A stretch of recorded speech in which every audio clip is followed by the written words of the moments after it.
అందరూ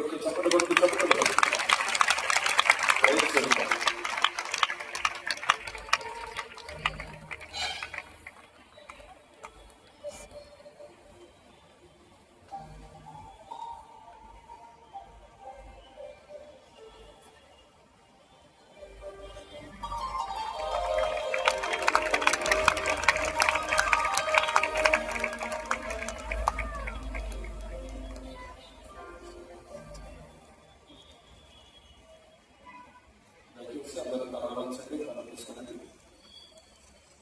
కొరకు ప్రార్థన చేస్తారని చెప్తున్నాను.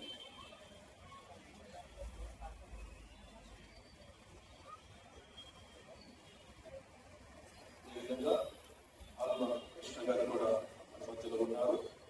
దేవుని సన్నిధిలో ప్రార్థన చేయించుకుని ఆశతో వచ్చే చప్పటగొడుతూ ప్రవహిస్తుంది.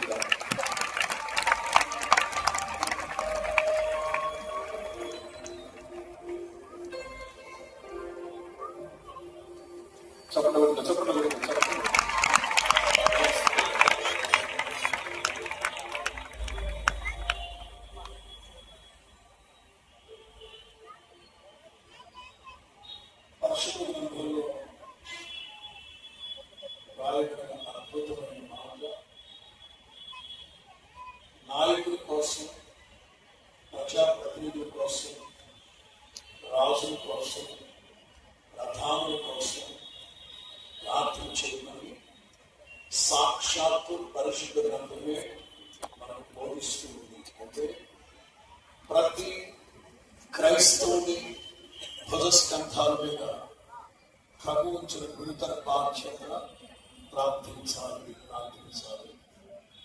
దేవుడే నాయకులను నిర్ణయిస్తారు. లోకంలో ఉన్న కనుక నాయకులకు లోబడి, నాయకత్వానికి లోబడి జీవించమని తిమోతి పత్రికలో రాయబడింది. పేతురు పత్రికలో అంచేత మన మధ్యలో ఉన్న డిప్యూటీ మేయర్ గారు, అలాగే చైర్మన్ గారు కూడా మన మధ్యలో ఉన్నారు. అందరూ కుడి చేతులు పైకెత్తి వారి కోసం ప్రజా ప్రయోజనం